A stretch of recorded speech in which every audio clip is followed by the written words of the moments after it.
प्यारे दोस्तों, आज हम आपको एक अक्लमंद इंसान, गरीब शागिर्द और भैंस का वाकया सुनाने वाले हैं। एक अक्लमंद आदमी ने भैंस की चोरी की, फिर क्या हुआ आइए आपको बताते हैं। दोस्तों, आगे बढ़ने से पहले आप तमाम से गुजारिश है, आज की इस वीडियो को अगर आपने अब तक लाइक नहीं किया तो अभी लाइक कर ले। अगर आप हमारे चैनल पर नए आए हैं, आपने इसे सब्सक्राइब नहीं किया तो फौरन सब्सक्राइब कर ले और आइंदा आने वाले ऐसे ही दिलचस्प वीडियोस की नोटिफिकेशन के लिए बेल आइकन पर क्लिक करना ना भूले। दोस्तों, कहा जाता है कि एक गांव में एक जहीन शख्स रहा करता था, जिसकी जहानत और अक्लमंदी का डंका दूर दूर तक बजता था। तमाम लोगों का कहना यह था, उससे ज्यादा जहीन इंसान इस पूरे गांव में कोई भी नहीं है। एक दिन एक गरीब आदमी को उस जहीन आदमी के बारे में पता चला, तो उसने इरादा किया कि क्यों ना वो उस अक्लमंद आदमी के पास जाकर उसके इल्म और जहानत का फायदा हासिल करे।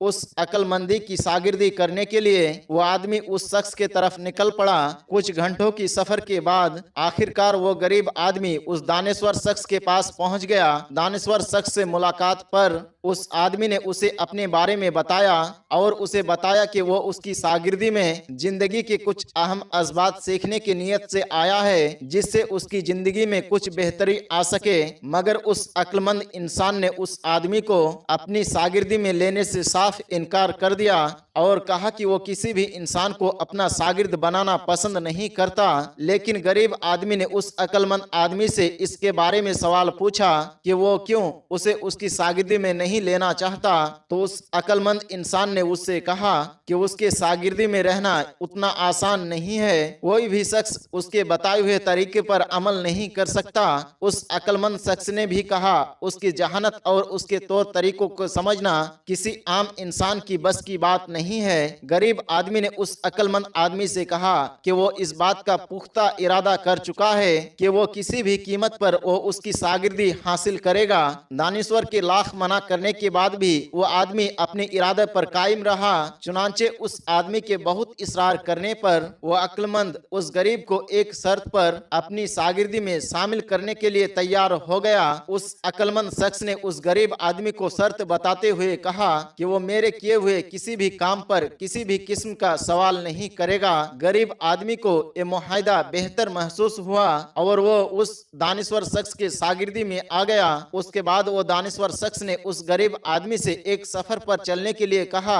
चुनांचे वो दोनों सफर पर निकल पड़े और रास्ते में ही दिन ढलने लगा और रात के तारीखी की असर आने लगे और सफर भी अभी बहुत ज्यादा लंबा था। उस दानेश्वर शख्स ने अपने शागिर्द से कहा, रात होने को है और रात में सफर करना मुनासिब नहीं है। तो उन्होंने करीब ही मौजूद एक बस्ती में पनाह लेने का इरादा किया। पनाह लेने के लिए उन्होंने बस्ती में मौजूद एक घर पर दस्तक दी तो उस घर से एक शख्स बाहर आया। उस दानेश्वर शख्स ने उस आदमी से कहा, हम मुसाफिर हैं और एक रात के लिए आपके घर पनाह चाहते हैं। जिस पर वो भला शख्स उसे अपने घर पर पनाह देने के लिए राजी हो गया और उन्हें अंदर आने की इजाजत दे दी। उस शख्स की घर की हालत बहुत ज्यादा खराब थी और ये मालूम होता था कि उसका गुजर बसर बहुत ही तंग दस्ती में होता है। चुनांचे उस शख्स ने उनके सामने खाना भी पेश किया और उन्हें आराम करने को बिस्तर भी ला कर दिया।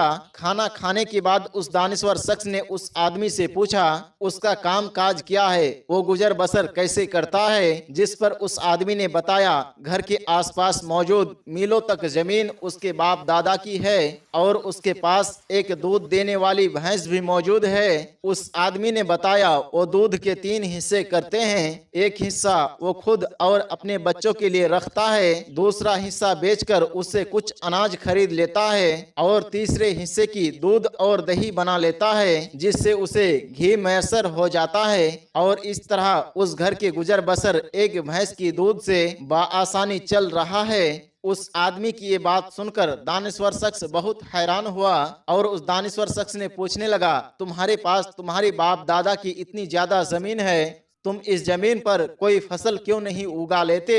इस पर वो शख्स कहने लगा, मेरे घर का गुजर बसर इस भैंस की दूध से चलता है, फिर मुझे क्या जरूरत है कि मैं इतनी मेहनत करूं और इस जमीन पर फसल उगाऊं। रात हुई तो उस शख्स ने दानिश्वर और उसके शागिर्द को आराम करने के लिए कहा और खुद भी आराम करने के लिए चला गया।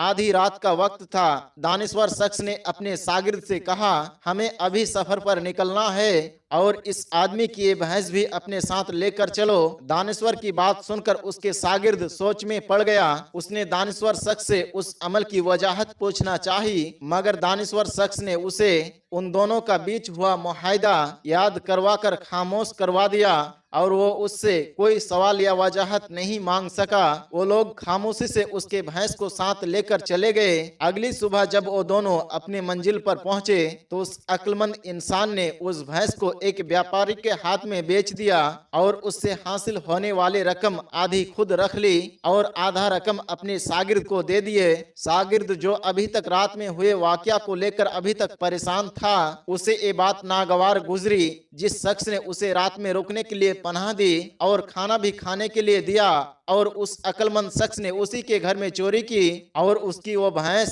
जो उसकी और उसके बच्चों की कफालत का जरिया था, उसे भी चुरा कर बेच दिया।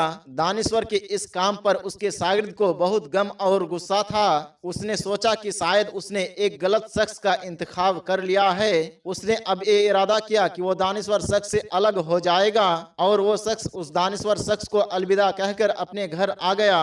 अभी उस बात को काफी वक्त गुजर चुका था, मगर उस गरीब आदमी को बार बार उस शख्स का ख्याल आता रहा जिसके घर उन्होंने चोरी की थी। उस गरीब शख्स का जमीर उसे इस बात पर बार बार मलामत करता रहा। फिर आखिरकार उसने फैसला किया उस शख्स के पास वापस जाएगा और बेची हुई भैंस की आधी कीमत उसे वापस अदा करेगा जो उस गरीब शख्स के हिस्से में आई थी। उस गरीब आदमी ने इरादा किया और उस शख्स के घर के तरफ निकल पड़ा। जब वो गरीब आदमी उस शख्स के गांव पहुंचा तो वहां का मंजर देखकर वो हैरान रह गया। उसने देखा कि जहां कुछ वक्त पहले एक खस्ता हाल मकान था, आज वहां पर एक आलीशान घर मौजूद है और घर के सामने बहुत सारे मवेशी भी मौजूद है और वो जमीन जो कुछ वक्त पहले बंजर पड़ी हुई थी, अब वहां पर बहुत सारे फसलें लहलहा रही है। गरीब आदमी उस तमाम मंजर की तब्दीली पर बहुत ज्यादा हैरान था और उसकी हकीकत जानने के लिए उसके दरवाजे पर जा पहुंचा।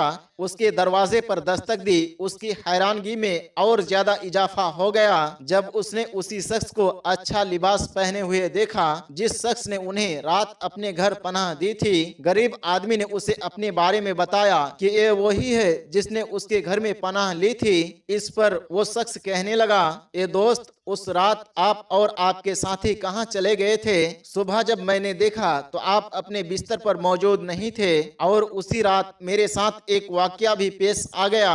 मेरी भैंस जिसका मैं दूध निकाला करता था, वो भैंस भी कोई चुरा कर ले गया। उस शख्स का इतना कहना था कि ये गरीब आदमी उससे माफी मांगने लगा और उस रात पेश आने वाला तमाम वाकया उस शख्स के सामने बयान कर दिया और हिस्से में आने वाले रकम भी उस शख्स के हवाले कर दी। चुनांचे उस शख्स ने इस रकम को लेने से इनकार कर दिया और कहा कि मेरे पास अब अल्लाह का दिया हुआ बहुत कुछ है। गरीब आदमी ने तजस्सुस में उससे एक सवाल पूछा कि तुम्हारे हालात में इतनी बड़ी तब्दीली कैसे मुमकिन हुई? तुम इतने गरीब थे, आखिर तुम इतने अमीर कैसे हो गए? तो उस शख्स ने बताया, जिस रात आप दोनों ने मेरे भैंस को चुराया था, उससे अगले 2 दिन मैं काफी ज्यादा परेशान रहा, गम में मुब्तला रहा, मगर जब मुझे एहसास हुआ कि मेरे अफसोस करने से कुछ भी हासिल होने वाला नहीं है, तो मैंने हिम्मत की और इस बंजर जमीन पर मेहनत करना शुरू कर दिया और अल्लाह ने मुझे मेरे मेहनत का ये सिला दिया कि मैंने इस जमीन पर बहुत सारे फसल तैयार की जिसे मैंने बेचा।